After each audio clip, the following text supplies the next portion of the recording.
Fala pessoal, tudo bem? Bem-vindos ao especial de 1 ano do Encher na Carteira, que é o meu quadro favorito nesse canal, especial de aniversário. Para você que caiu de paraquedas aqui, o quadro Encher na Carteira, que é o meu favorito dos seguidores também, é um quadro onde todo mês, desde janeiro de 2020, eu aporto R$500 por mês, ao vivo, na prática, e sempre durante essa aula, esse quadro, eu vou explicando a estratégia do mês. Não tem nada melhor para te ensinar do que o Skin the Game, que é a pele em jogo, é a mais pura prática de R$500 por mês. Investimos até agora R$6.000 e a ideia é continuar esse ano fazendo a mesma coisa, gerando riqueza e valor para vocês. Qual que é o planejamento desse Encher na Carteira que está sensacional? Se você já gosta da série, não perde esse quadro, não perde hoje. Tá com um monte de coisa nova, vocês vão adorar. A gente vai fazer o quê? Sempre a gente começa analisando os resultados do mês e o resultado do ano, o que aconteceu durante esse ano completamente conturbado de 2020, uma análise geral do que aconteceu como um todo, o resultado da minha carteira pessoal. Sim, eu vou fazer isso nessa aula junto. Ano passado sim. Em janeiro, eu mostrei a minha carteira pessoal do Matheus Gamboa de 2019, que não existia o quadro ainda Encher na Carteira. Então agora eu vou juntar esse quadro e colocar a minha carteira, os meus resultados pessoais. Por que eu não estou criando duas aulas? Falar bem rápido aqui. Porque a minha carteira é 80% parecida com a carteira, pelo menos a do Brasil. Do exterior, óbvio que não, porque o quadro Encher na Carteira do Brasil. É muito parecida com a carteira do Brasil. Então é legal vocês pegarem uma carteira começada e uma carteira que já existe há um bom tempo e comparar os resultados dela. Isso cria um efeito e uma lição extremamente importante que eu vou passar para você hoje. As metas para 2021 do Encher na Carteira e depois, obviamente, a compra de ativos na prática neste primeiro dia de 2021 de Bolsa de Valores.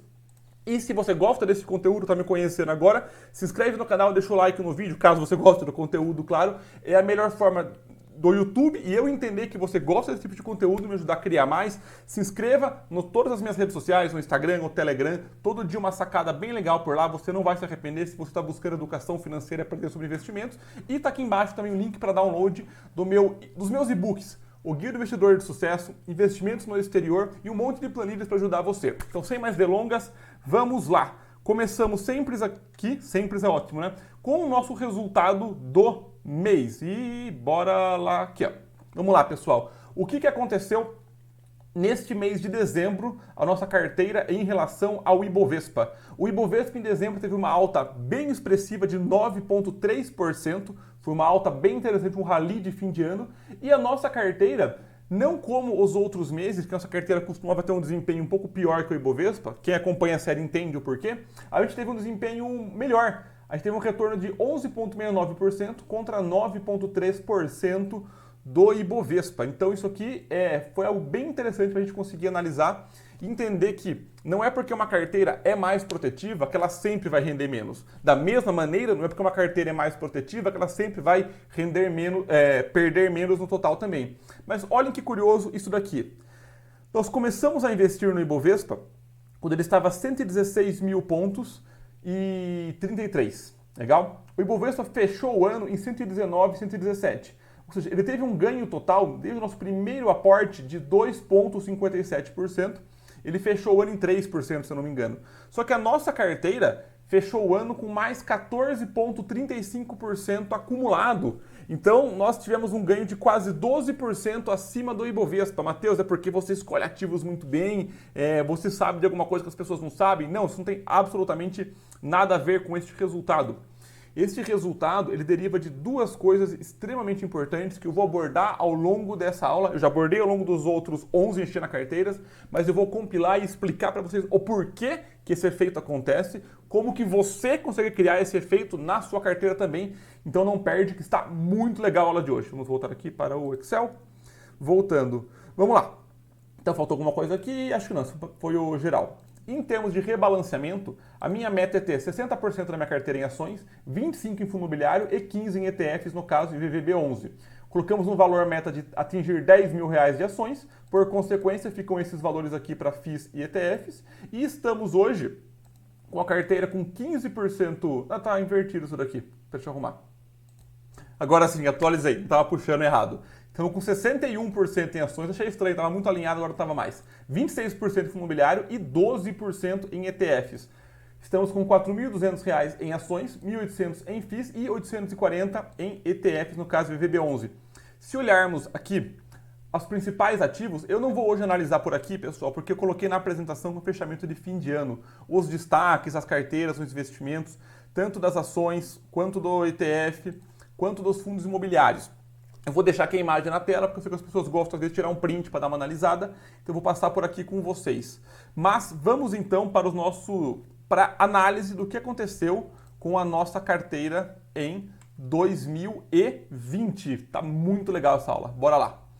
Comecemos então com a nossa carteira completa de ações. Coloquei aqui num gráfico para vocês enxergarem o da nossa empresa que mais rentabilizou percentualmente, não em valor nominal, até a pior. Se der uma olhada aqui, a empresa que mais nos deu retorno percentual foi a Rente 3, a Localiza, seguida pela VEG, pela Lynx, pela Alpargatas e pela PetroRio. Essas são, no caso, as top 5 empresas de retorno. Tivemos duas empresas com quase 80% de ganho em um ano que a bolsa chegou a cair quase 50%. E tivemos 5 empresas que fecharam o ano para nossa carteira no negativo. Entre elas, olha curioso, 3 empresas núcleo para mim, que é o Itaú, a EGE e a Fleury, que são empresas núcleo, Matheus. Quem caiu agora de paraquedas são as empresas que para mim têm os melhores fundamentos, as maiores estruturas, bons diferenciais competitivos, resultados sólidos, líderes de mercado, cumprem uma série de pré-requisitos. E é perfeitamente normal que empresas extremamente sólidas deem resultados, às vezes não tão expressivos quanto outras empresas ao longo do tempo. Porém, contraintuitivamente, essas são as empresas que tendem, na teoria, a dar um retorno maior no longo prazo. Então, muito cuidado com esse ponto agora aqui. Estou apontando para o lado errado, né? Com esse ponto agora aqui. Por quê? Maior retorno não quer dizer melhor empresa. Pior retorno não quer dizer pior empresa e nenhuma conclusão baseada em retorno de um ano pode te fazer decidir por alguma coisa. Obviamente, existe o lado do risco e do retorno. Porque olhem que curioso. Olhem aqui as 5 maiores empresas de retorno. Localiza, VEG, Lynx, Alpargatas e PetroRio. Beleza? Isso foi quanto ela subiu na nossa carteira esse ano. Olhem agora que curioso. Essas são as maiores quedas durante o ano, ou seja, o quanto as empresas oscilaram ao longo do ano. Ou seja, mesmo que deu um retorno positivo ou negativo, qual foi a maior queda? O quanto ela oscilou no ano de 2020. E olhem aonde estão as 5 maiores empresas. 3 estão no topo, a PetroRio, a Localiza e a Alpargatas. Olha só, a PetroRio chegou a cair quase 80% no ano, ou seja, ela oscilou 80% para baixo. A Localiza oscilou 65% para baixo, a Alpargatas oscilou 60%. O pessoal arredondeia aqui de 5 em 5, tá? Dá um valor muito próximo disso. A Lynx oscilou 60% e a VEG caiu pela metade. Ou seja, não existe retorno sem risco. Você quer o ganho de 80%, de 50%? Você suportaria uma oscilação de 80% para baixo, 60% para baixo? Ah, meu Deus, eu aguentaria, lógico que eu aguentaria. Você aguenta hoje vendo que já não deu esse resultado. Será que na prática você realmente aguenta essas oscilações? E aí que entra uma das lições mais importantes, e vão ter várias ao longo dessa aula. Uma lição extremamente importante é a seguinte: guarda isso.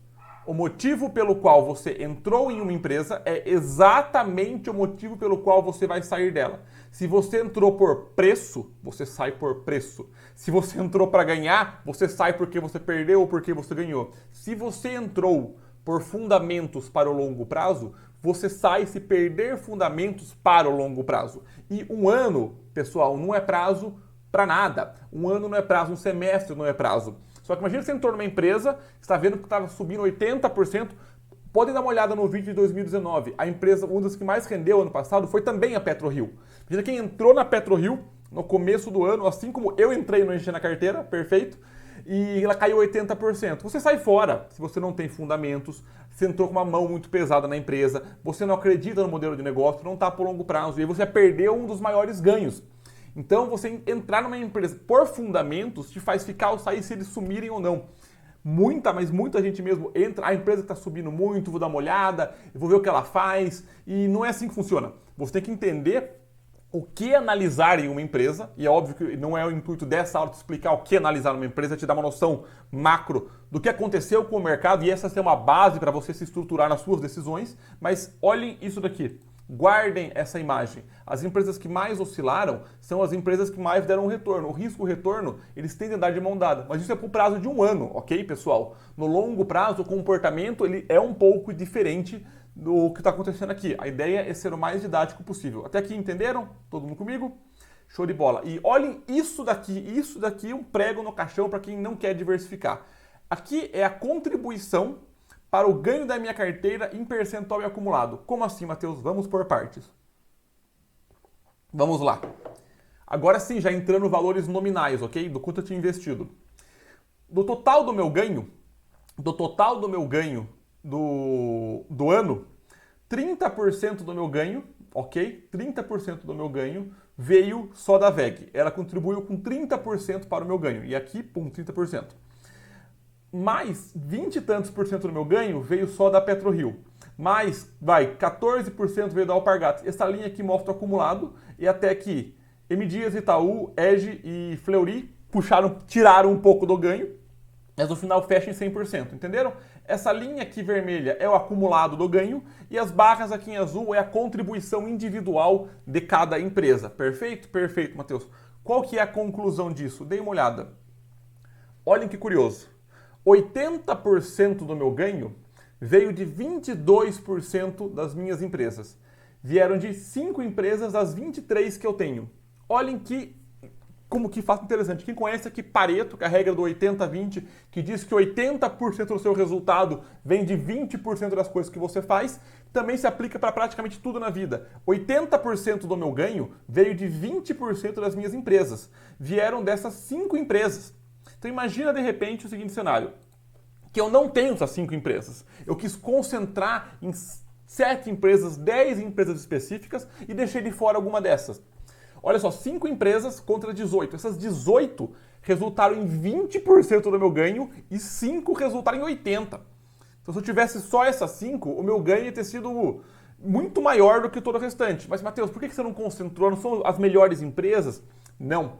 Porque aqui vem uma segunda lição extremamente importante. Eu nunca sei da onde virá o meu ganho. Eu nunca sei qual empresa vai ser a empresa do ano, que vai rentabilizar, que vai fazer uma fusão, que vai pegar um mercado novo, sei lá o que ela pode fazer. Mas eu sei que, e agora vem uma lição, se eu estiver exposto em todas as empresas que eu julgo boas empresas, a chance de alguma dessas empresas ser a empresa do ano é muito grande, você concorda? Agora, se eu estou concentrado em 3, 4, 5, 7, 10 empresas que seja, elas têm que... a probabilidade joga contra você. Ela não joga muito a seu favor, porque você não está com uma exposição maior.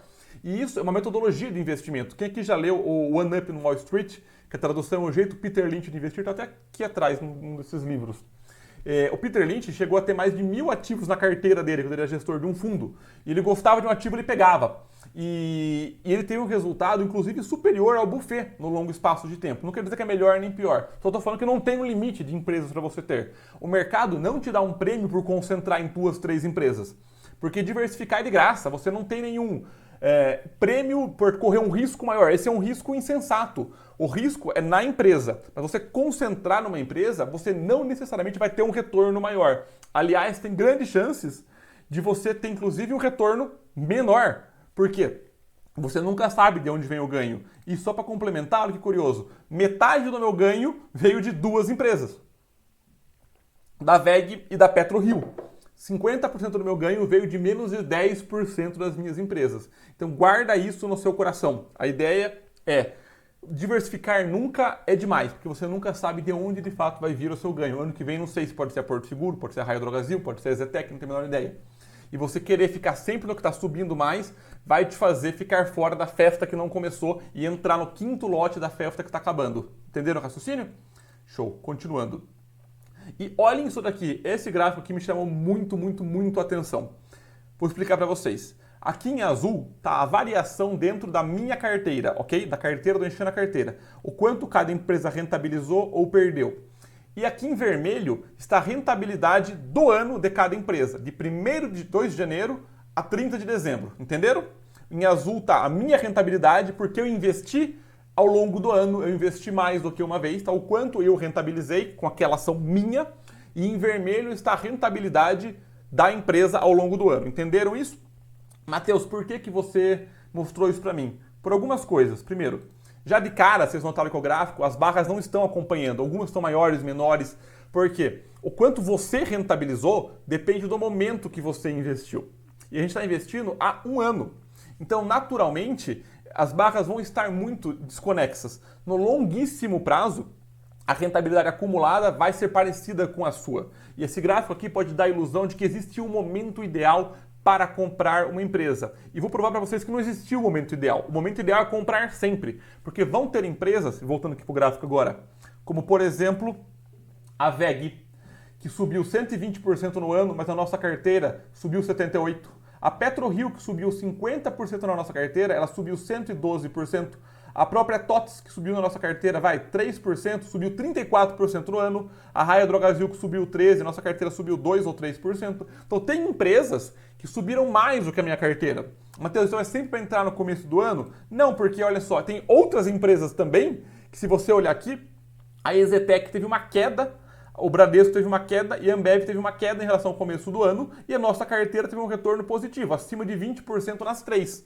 Mesma coisa com a Hermes Pardini, a Energias Brasil e a Lojas Renner, que tiveram prejuízos, empresas, prejuízo não é prejuízo, perda de cotação, fechou abaixo do valor que ela abriu em janeiro, e nós tivemos um retorno positivo em relação ao preço de fechamento, por causa do momento de mercado que nós pegamos. Mas reparou que fica aleatório? A ideia, pessoal, é investir sempre. Eu vou perder em algumas e vou ganhar em outras. Você querer esperar para pegar o melhor momento sem saber, a maior chance é que você fique de fora e perca algum movimento muito expressivo e muito grande. Então isso aqui para mim eu achei muito bacana. Mesmo empresas que fecharam em prejuízo, prejuízo eu digo, de cotação, tá? Entendam isso, não é prejuízo financeiro. Em prejuízo patrimonial para minha carteira, nós obtivemos um ganho em termos do valor nominal da cotação dela. Isso aqui não é lucro da empresa, tá, pessoal? É análise de preço, beleza? Mas é importante vocês enxergarem isso. Isso aqui é muito bacana, extremamente didático. Legal? E o nosso resultado geral da nossa carteira de ações foi um ganho de 18,9% do dia 2 de janeiro de fevereiro. A gente costuma, na verdade, investir em fevereiro com R$1.000 para compensar janeiro. De fevereiro até dezembro, que foi sensacional, a gente investiu quase no pico da bolsa. Obtivemos um retorno de quase 19% na carteira de ações em um ano em que o Ibovespa fechou com 3% de alta, o que é sensacional. E olhem que curioso, eu fiz uma simulação também. E se eu tivesse, Matheus, comprado tudo dia 2 de janeiro? O aporte de novembro em janeiro, de outubro, tudo em janeiro. Eu peguei todo meu dinheiro, os R$6.000, em vez de pôr R$500 por mês, eu pus tudo em janeiro. O que teria acontecido? A gente teria um ganho de 11,6%, porque teve uma queda muito grande no Ibovespa esse ano, o qual a gente não teria aportado na queda, não teria aportado nessa queda. Então, o que aportou nessa queda, quando a bolsa subiu, a gente rentabilizou muito, então a gente teria perdido esse movimento, teria um retorno bem menor, de 19% para 11%. Mas, Matheus, então isso é melhor aportar sempre? É melhor aportar sempre, mas não por causa do ganho, porque se a bolsa abrisse em janeiro, por exemplo, abrisse na mínima e só subisse em linha reta, o que pode acontecer, em alguns anos ela pode fazer isso, aí teria com certeza ganhado menos, concordam? Porque eu teria aportado ao longo dos meses e pegando só um movimento de alta. Se aportasse tudo no começo, a alta ia ser em cima de tudo. Isso aqui mostra que você não tem que querer adivinhar. É mais uma coisa que contesta que você não precisa ficar adivinhando o que está acontecendo, o que vai acontecer. Olha que curioso, foi um resultado melhor para nós aportar todos os meses, porque eu sei que eu não sei. Essa é uma das máximas de investimento minha. Eu não sei quando a bolsa vai cair, até quando ela vai cair, até quando ela vai subir. Eu sei de uma coisa, que tem mais de 200 anos de história que os zigue-zagues são ascendentes, mas ninguém sabe até onde vai o zigue, até onde vai o zague. Se você aportar sempre, você vai junto. E às vezes, você indo junto, acontece isso daqui. Você vai melhor. Às vezes você vai pior, mas esse ano a gente foi melhor. E você indo melhor em um ano e no pior no outro, você vai junto e você tende a ganhar mais no longo prazo. E isso é uma coisa muito legal. E só de curiosidade, tá? Quem acompanha o sério, tá conhecendo agora, vai ver que eu não coloco um peso igual para todas as empresas. Perfeito? Eu coloco um peso maior nas empresas que eu chamo de núcleo e um peso menor nas empresas mais arrojadas. Para mim é a seguinte regra: a empresa é mais segura, eu ponho mais dinheiro. A empresa é menos segura, eu ponho menos dinheiro. E mais segura eu digo em termos de previsibilidade. Se eu tivesse colocado tudo percentual igual, pegado 100% dividido por 23, colocado igual em cada empresa, teria um retorno de 22,4%. E se eu tivesse conseguido manter a minha regra, por exemplo, eu quis 10% em VEG, 7% em Ambev, 7% em Itaú e conseguido manter, porque é difícil você manter isso na prática. Você vai aportando para regular, mas nunca fica no 0,0. O meu resultado é ter sido quase igual, 22,1%. Então, em 2020, meio que tanto fez eu ter um percentual igual ou ter um percentual que eu decidi ter em cada empresa. Matheus, por que você está mostrando isso para a gente? Para a seguinte lição: é muito mais importante você escolher um bom ativo, não concentrar muito em um ativo, nunca muito, mas para mim mais do que 10, 15% em um único ativo eu acho um risco muito grande. Mas não é o detalhe de você colocar 9% numa VEG, ou 11% na Ambev, ou 10% em tudo que é mudar o seu resultado. É a qualidade da escolha dos seus ativos. É qual ativo você tem. Vocês viram quais ativos carregaram a carteira nas costas esse ano, qual será ano que vem? A gente não sabe. Então não se preocupe tanto em, Matheus, quantos por cento tem em cada coisa. Uma sugestão, não está começando agora, pega 10 ações, compra, põe 10% em cada uma, depois você pode decidir colocar mais e dividir igual, ou você fazer alguma distribuição diferente, só não concentre muito, e não é esse detalhezinho aqui que vai fazer isso para você. Em 2019 deu o contrário. Eu ter colocado tudo igual e ter dado um retorno inferior ao retorno que deu de fato a minha carteira. Mas isso aqui é bem legal para vocês entenderem que tem muito educador financeiro por aí, muito influencer falando, não, porque é a minha carteira esse momento. Não existe isso, pessoal. É um bom ativo, põe dinheiro, aporta com frequência, que você constrói patrimônio no longo prazo. Mas isso não é vendável, não é mesmo? Mas eu não vou ser polêmico aqui. Mentira, vou ser um pouco sim, que eu acho legal. Bora. E agora a minha carteira separada por setor. Vamos lá.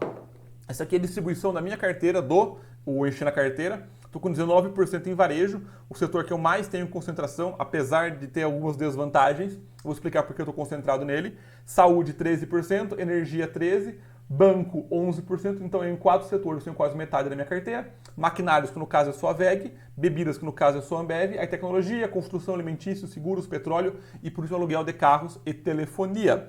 E reparem o seguinte, é uma carteira bem diversificada, mas os setores que eu mais tenho concentração, eu tenho mais do que uma empresa. No varejo, eu tenho Arezzo, Alpargatas, Grendene, eu sei que são calçadistas, mas eu tenho Raia Drogasil, que é do setor farmacêutico, eu tenho Lojas Renner, que é do setor de vestuário, eu tenho mais na Raia Drogasil e na Renner do que em qualquer uma das unitárias de Arezzo, Grendene ou Alpargatas. Então eu tenho uma distribuição um pouco pulverizada no varejo. A parte de saúde, eu tenho a Hermes Pardini e a Fleury, que são laboratórios. A Rap Vida, que é concorrente da Notre Dame, que inclusive estou de olho para colocar na carteira em 2021, que é a parte de planos de saúde. Energia, eu tenho uma geradora, uma transmissora, uma distribuidora. Os bancos, que eu acredito, tecnologia, Links, a TOTS, que tem modelos de negócio um pouco diferentes. Então é legal o pessoal entender que, para mim, eu não deixo passar de 20% a 25% da minha carteira em nenhum setor, porque nenhum setor é imune à troca de legislação, nenhum setor é imune a uma crise específica no setor, um concorrente maior de vir matar. Isso aqui, vou te dar um zoom para mim. A única e real proteção que existe para a sua carteira patrimonial é a diversificação. Você nunca sabe o que está vindo, quando que vai vir. Agora, se você está diversificado em um monte de coisas diferentes, desde que com qualidade, a chance de você sobreviver, e essa que é a ideia, o sobrevivente, é quem consegue ganhar no longo prazo, é gigantesca. Beleza? Show de bola. Então vamos lá. E voltando para o PowerPoint, seguindo aqui. E IVVB11, nós temos também uma ETF IVVB11, que é a ETF do Brasil, que compra cotas do IVV, que é a ETF americana, que emula o S&P 500. É um dos melhores jeitos para mim de quem está começando a querer se expor no mercado do exterior. Nada substitui você investir direto lá fora. Mas quem está começando, é interessante cogitar e estudar o IVVB11, que é uma ETF que basicamente emula o S&P 500. Você se expõe no mercado americano. E, olha que curioso, a nossa carteira teve uma alta de 2,1% no IVVB11. Só que a alta dele em 2020 foi de mais de 50%. Nós compramos ele, pela primeira vez, se não me engano, foi maio ou junho, quando o dólar estava nas alturas. E o IVVB11 ele é influenciado pelo dólar também. O dólar teve uma alta de 29% nesse ano, e olha que curioso, o S&P 500 teve uma alta de 15%, que é a ETF, que é o índice que a ETF emula. Mas por causa da alta do dólar, ele teve um retorno de 50%. Ele combinou a alta do S&P com a alta do dólar. Então, inclusive, um único ativo que tem a proteção cambial atrelada, indireta. Tanto que se for olhar a minha carteira de investimentos como um todo, eu quero ter 15% nesse carinha aqui só. Não existe nenhum outro ativo que tenha uma exposição tão grande. Ele é o ativo que a minha carteira está mais exposta. Beleza? Legal. E agora dos fundos imobiliários, vou fazer um compilado um pouco mais simples para explicar algumas coisas. Olhem só. Estamos com 10 fundos imobiliários, perfeito, e aqui eu fiz o mesmo estudo que eu fiz das ações. O quanto rentabilizou na minha carteira contra o quanto rentabilizou no ano. Se você olhar os fundos imobiliários que estão em vermelho aqui do ano, de 2 de janeiro a 30 de dezembro, eles apanharam bastante. Foi um ano que os fundos imobiliários apanharam muito. E a nossa carteira, tivemos apenas um deles, que foi o XPLG, com prejuízo. E aqui tem uma coisa extremamente importante que eu vou começar destacando, inclusive, o primeiro que mais rentabilizou, que foi o VISC, que é um fundo de shopping. As pessoas estão esperando para comprar fundo imobiliário, esperando o mercado decidir o que ele faz. É errado? Não, não é errado. Porém, guardem o seguinte, e está aqui uma outra lição importantíssima. Não existe oportunidade no mercado. Você nunca compra uma oportunidade, você compra um risco. Se o risco não for concretizado, aí é uma oportunidade. Mas eu sei lá na frente, eu não sei hoje. Hoje você compra um risco. E as pessoas ficaram com receio de comprar fundo imobiliário de shopping, parou de pagar dividendo. Aí que entra você entender um pouco do mercado e o que você acredita de fato. Se você acredita que os shoppings no Brasil vão retomar o que eram, que acredita que os fundos que você tem são fundos bem estruturados, com bom caixa, que não vão quebrar, e tem um bom gestor, enfim, manteve os fundamentos, apesar de sim sofrerem muito, diferente de galpão logístico, que muitos caíram só por medo, porque não perdeu nada de resultado, continuou recebendo aluguel normal, os shoppings de fato fecharam as portas, perderam o resultado, não receberam o aluguel das lojas. Isso de fato bate neles, isso bate. Só que se você está jogando o jogo do longo prazo e você acredita que vai se recuperar e esse risco vai desaparecer, é hora de comprar. Porque se você comprou nesse momento e o risco desapareceu, com certeza o prêmio vai subir. Entenderam o raciocínio? Mas você não tem como saber qual que é a hora. Por isso que eu falo, aporta sempre, aporta com frequência, aporta com fundamentos. Tanto que o maior ganho da minha carteira de fundo imobiliário foi de um fundo imobiliário de shopping. Eu achei isso fantástico. E não dá para enrolar, porque todo mês eu faço aporte, não estou inventando aqui, você consegue conferir mês a mês. Então o maior ganho veio de um shopping. Em um ano que os shoppings fecharam a porta. Olha que coisa maluca e didática para vocês entenderem e internalizarem que a grande sacada é na hora de você escolher o ativo, controlar ao longo do tempo. O segundo maior ganho veio do GGRC, que é um galpão logístico um pouco mais arrojado. O terceiro veio de laje corporativa, com tudo quanto é home office. O terceiro ganho veio de laje corporativa. E os meus fundos de galpão, que é o HGLG, que para mim é o melhor fundo da bolsa. XPLG anda muito bem. E o HGRU, que é muito legal também, que é o renda urbano, tiveram um retorno menor. Vou sair deles? Não, eu adoro esses fundos. Eu gosto muito do fundamento, da estrutura deles. O HGLG teve alguns pontos de atenção para mim, mas só para acompanhar de perto. Mas a realidade, olha só que curioso, o HGBS de shopping teve uma queda de 26% e na nossa carteira teve um ganho. Teve um ganho. E isso aqui, pessoal, eu somei dividendos, tá? Eu já somei o dividendo pago, não estou vendo só a cota, eu acrescentei o dividendo para ajudar. Vocês enxergam como isso é didático e maravilhoso?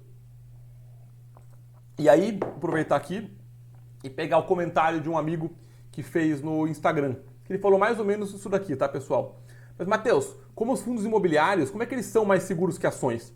E que usualmente eles caem 20% e caíram mais que 50%. Eles não são mais seguros, então. Qual foi o comentário dele? Que ele vê muito pessoal falando fundo imobiliário é mais seguro que ações. Mas é uma mentira, porque esse ano os fundos imobiliários sofreram mais que ações, caíram mais que elas. Como é que uma coisa que é mais segura cai mais que as ações? E como eu gravei essa resposta no Stories e não fica gravado no YouTube, o conteúdo é para ser atemporal, a qualquer momento que você veja qualquer vídeo meu, ele vai ter sentido para você, eu vou passar essa resposta aqui em mais detalhes. Pessoal, nenhuma categoria de investimento está imune a grandes oscilações. As pessoas confundem algumas coisas e eu vou trazer aqui para vocês a parte didática. Vamos lá. Se eu falar para vocês dessa linha aqui de bolinhas, tampa os olhos e pega uma. Qual que é a chance de você pegar uma bolinha vermelha em comparação com essa segunda fila aqui? A gente tampou o olho, pegou pá da primeira fila e pegou pá da segunda fila. Qual que é a chance de você pegar uma bolinha vermelha maior? Com certeza é nessa daqui, certo? Nessa primeira aqui. Concordam? E o que seria a bolinha vermelha? Pode ser uma queda fora da curva. É uma probabilidade. No caso seguinte, a maior queda sendo a bolinha vermelha e as altas, a queda sendo a bolinha vermelha e a alta sendo o azul, as ações seriam a primeira fila, a da direita. O fundo imobiliário seria a segunda fila, a da esquerda. Mas qual que é a sacada? Não é porque a chance é menor que não pode acontecer. Estatisticamente, a chance de você pegar uma bolinha vermelha na primeira fila é maior. Estatisticamente, a chance das ações caírem mais é maior. O que não quer dizer que não pode acontecer. Vocês enxergam isso? As pessoas confundem o seguinte: média não é limite. Os fundos imobiliários, historicamente, na média, caem 20%. Só que a média não é um limite. Eles podem cair, de repente, 50%, 60%, como caiu. As ações, historicamente, caem na média 40%, 50%. Minto, 50% a 60%. O que não quer dizer que elas não podem cair 20% ou cair 70%. É uma média. Vocês não podem pegar um ponto e justificar a regra. Não pode pegar exceção para justificar a regra. Por isso que é importante diversificar. Uma carteira que só tem fundo imobiliário, ela é mais segura que uma carteira que tem só ações. Porém, uma carteira que tem ações e fundo imobiliário combinados é mais segura que as duas. E tem uma chance de rentabilizar mais. É isso que você não enxerga. Você consegue abaixar o risco e aumentar o retorno. E não é concentrando, é diversificando. E isso é uma sacada de $1 milhão que ninguém tem, eu não vejo ninguém ensinar. Não sei porquê. Entenderam? Seguindo, agora vamos... Eu não aguento essas caras. É sensacional o pessoal do marketing tira as fotos, né? O resultado da minha carteira pessoal de investimentos, ok? Por que eu vou mostrar isso aqui? Eu comentei isso no começo da aula, vou retomar agora. Pelo simples motivo que a minha carteira ela é muito, a do Brasil, muito parecida com a carteira que a gente está construindo, né, enchendo a carteira. É óbvio, eu que estou montando a carteira. Tem algumas empresas diferentes, proporções diferentes, mas ela já existia no começo do ano. Então é legal mostrar o resultado disso, porque o meu aporte hoje ele não é tão significativo em relação à minha carteira. Diferente do encher a carteira que eu comecei... Não vou falar com dois Mateus aqui, né? O encher a carteira que eu comecei com R$0, tô com R$6.000 enchendo a carteira. R$500, pô, é quase 10% da carteira. Então é fácil eu mobilizar. Então é fácil. Do primeiro mês para o segundo eu dobrei a carteira de 500 para 1.000. Então tem um efeito diferente de uma carteira que tem um valor específico que o aporte já é menor, que vem construindo um bom tempo. Então isso cria efeitos diferentes e é isso que eu vou mostrar para vocês. Legal? Bora! Primeiro aqui, eu tirei, quem tem a XP sabe que isso aqui é o gráfico que ela mostra da evolução da carteira, e pegando aqui de 1º de janeiro, na verdade dia 2, né, até dia 30 de dezembro, a minha carteira ela está aqui em laranja e o Ibovespa está aqui em pontilhado. Reparem o seguinte, que a minha carteira ela acompanha o Ibovespa, é óbvio, quando a bolsa caiu inteira, não teve nada que segurou. Mas no final do ano, a minha carteira tem uma rentabilidade de 4% positiva, o ganho de 1% em relação ao Ibovespa, que fechou com 3%. Então foi um ano que a minha carteira acompanhou bem o Ibovespa de perto. Obviamente ela teve uma queda, segura aqui, um pouco menor, e isso usualmente gera um ganho um pouco maior. Mas olhem que curioso, se eu pegar os últimos 24 meses, a minha carteira teve um ganho acumulado de 56%, enquanto o Ibovespa teve um ganho de 16,7%. E aqui está uma lição importante. Matheus, como é que a sua carteira rendeu mais que o Ibovespa? Quais foram os seus ativos? Como é que você escolheu as suas empresas que mais rentabilizaram? Não! Olhem o seguinte, nas quedas, a minha carteira, visualmente, tá aí na prática também, tende a cair menos.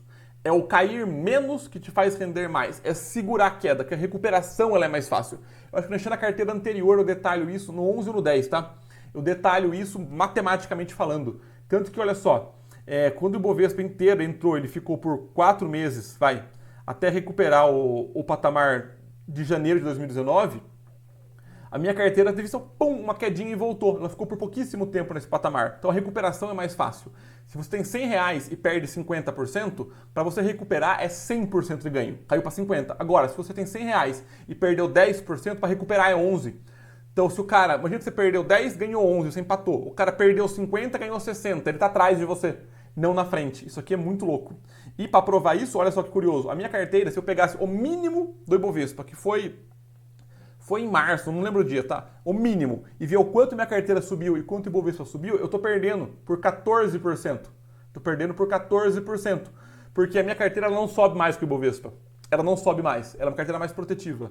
Mas ela também cai menos. E ao cair menos, eu tenho uma rentabilidade melhor. Sacaram isso? Isso aqui é muito legal. E aqui é a minha distribuição patrimonial hoje.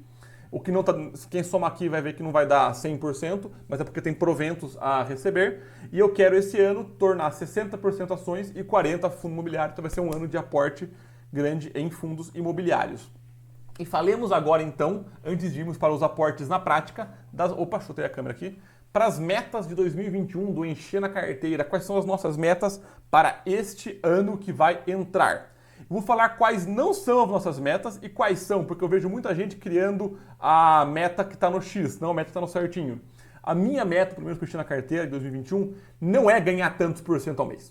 Não é ganhar 1% ao mês, 1,208. Mas, Matheus, como que a sua meta não é isso?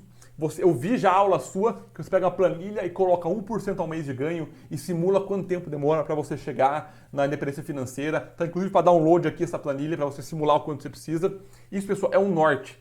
Tanto faz se o rendimento meu for 0,9, 0,8, 1,1.2. Ele só não pode ser 0,15 na poupança.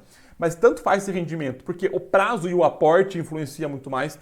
O controle de risco, o quanto você aporta vai mudar, a sua meta vai mudar, a sua ambição vai mudar, mas se você estiver construindo um caminho, não importa se ele está a 10 km de distância, 11 ou 9, se você não começar a andar, você não chega, e aquilo é uma orientação. Então a sua meta não deveria ser um ganho percentual, porque isso vai te fazer buscar ativos de risco maior do que você aceita.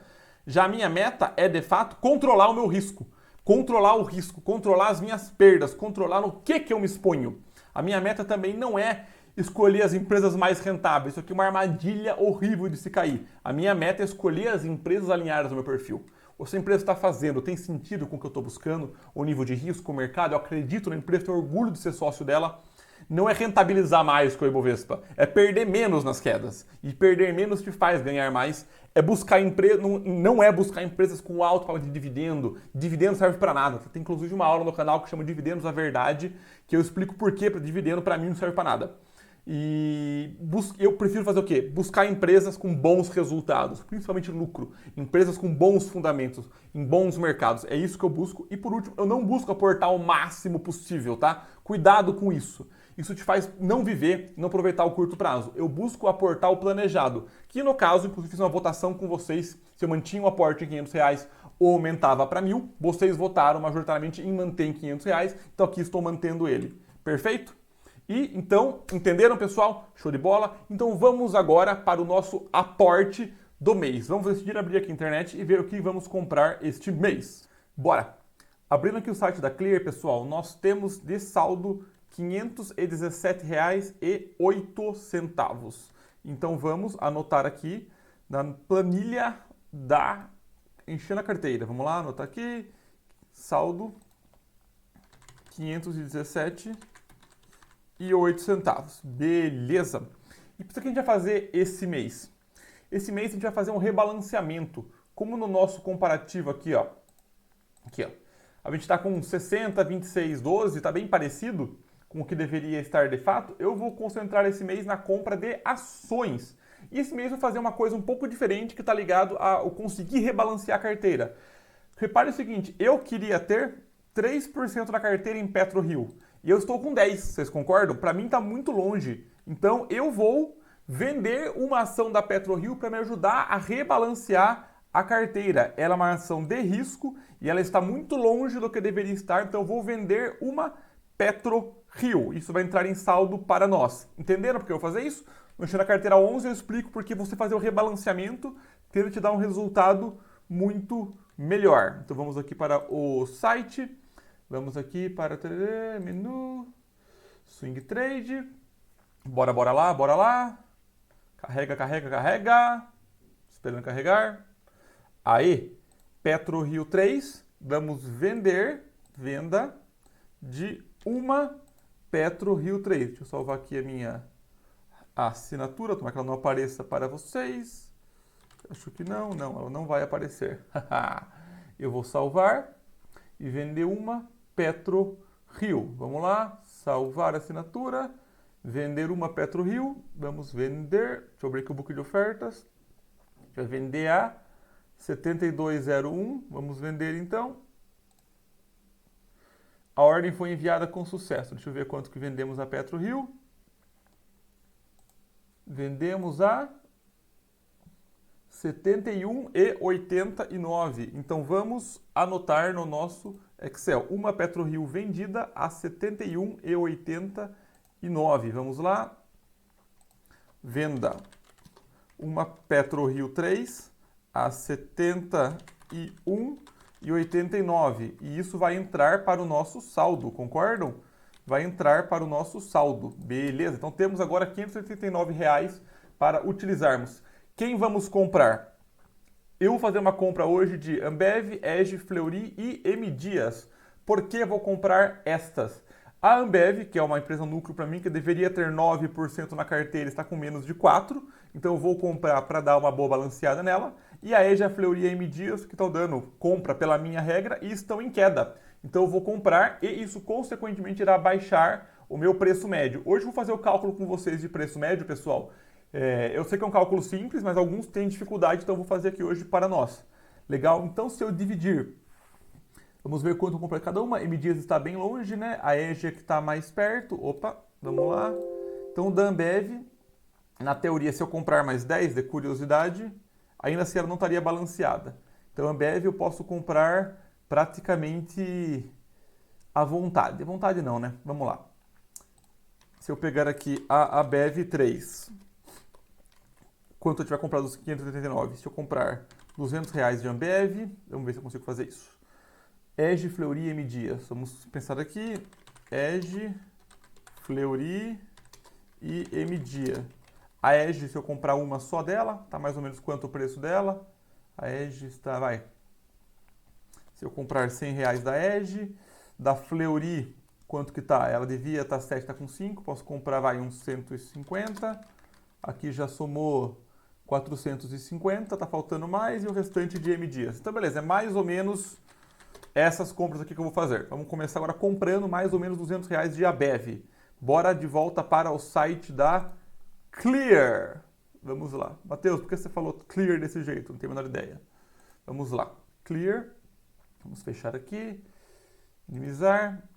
Ambev 3F. Vamos lá. Ambev 3F.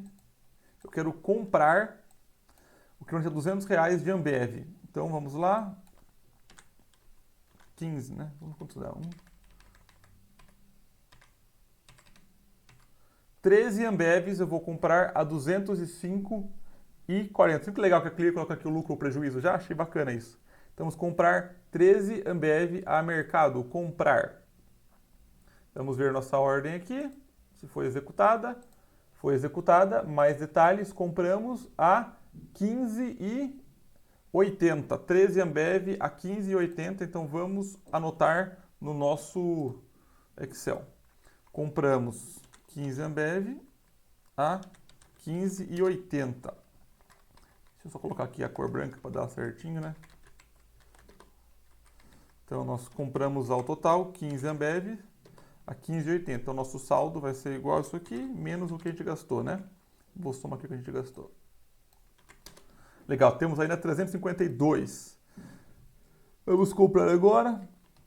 Vai dar um pouquinho menos, a EGE. Vamos pegar agora a EGE 3. EGE 3. Vamos fechar aqui a Ambev. Sai daqui da ordem. Vamos agora para EGE. EGE 3. Compra. Vamos comprar duas EGE. Vai dar um pouquinho menos de medidas lá na frente, mas não tem problema. Vamos pegar duas EGE a 89,18 total, certo? Tenho 6. Então bora comprar. Comprar duas EGE. Aqui na ordem. Quanto que pagamos? Preço médio nosso, R$ 44,54. Vamos anotar, R$ 44,54, duas EGE. R$ 44,54, duas EGE. Temos 263, então a gente vai pegar mais ou menos 130 de cada uma delas, né? Vamos agora para Fleury. Fleury 3. Fleury 3. E pessoal, eu vou fazer com vocês um preço médio só, tá? E depois aí eu explico melhor. Aí eu faço sozinho, porque é chato ficar fazendo conta aqui só no Excel. R$ 130 de Fleury. Vamos ver quantas Fleury podemos comprar. 5. Podemos comprar 5 Fleury a mercado. Vamos lá. E compramos mais 5 Fleurys. Ordens. Fleury executada. Mais detalhes. preço médio 27,44. Então vamos anotar 27,44, 5 fleuris a 27,44. 27,44. Temos de saldo 126 M dias. R$ 126 para comprarmos M dias. Vamos para o site. Agora vamos para M dia. M dia, R$ 126. Abre aqui para dar R$ 126. Vamos comprar 3. 3 M dias vai sobrar um saldinho. Vamos comprar 3. Compramos 3 M dias. Ordem M dias, mais detalhes. Compramos 3 a 34,32. 3 M dias a 34,32. Então, 3 M dias a 34,32. Beleza? Então, foram essas compras do mês. Matheus, como é que eu faço o preço médio? Eu vou fazer o preço médio, no caso, da EGE, tá? Para vocês. Como é que eu calculo o meu preço médio? Olhem como é simples, tá? Ó, eu comprei 2 a 44,54, beleza? E da EGE, eu tenho 6, que eu paguei 47,53. Olhem como a conta é ridiculamente simples. Eu vou pegar o quanto eu comprei hoje, certo? 89,08, mais o quanto eu investi. Cadê o quanto que eu investi? O quanto que eu investi na EGE, legal? Isso aqui é o total que eu investi e eu vou dividir por quantas ações eu tenho. Eu tinha 6, agora eu tenho mais 2. Então, meu preço médio é R$ 46,78, entenderam? É simplesmente o quanto eu investi por quanto que eu comprei. É bem simples e bem direto. Então, isso vai abaixar o meu preço médio aqui para R$ 46,78. Para 46,78,25, em vez de 6 eu tenho 8. Então, meu prejuízo diminuiu, mas não é para comprar para fazer preço médio. É uma consequência fazer, de fato, este preço médio. Vou até deletar aqui a EGE, porque eu já fiz a conta dela. Sacaram, pessoal? Entenderam? Gostaram desse quadro? Gostaram desse conteúdo? Entenderam a logística do fechamento do ano? Espero que realmente tenham gostado. Se inscrevam no canal se gostaram. Deixem um like e vejo vocês no próximo.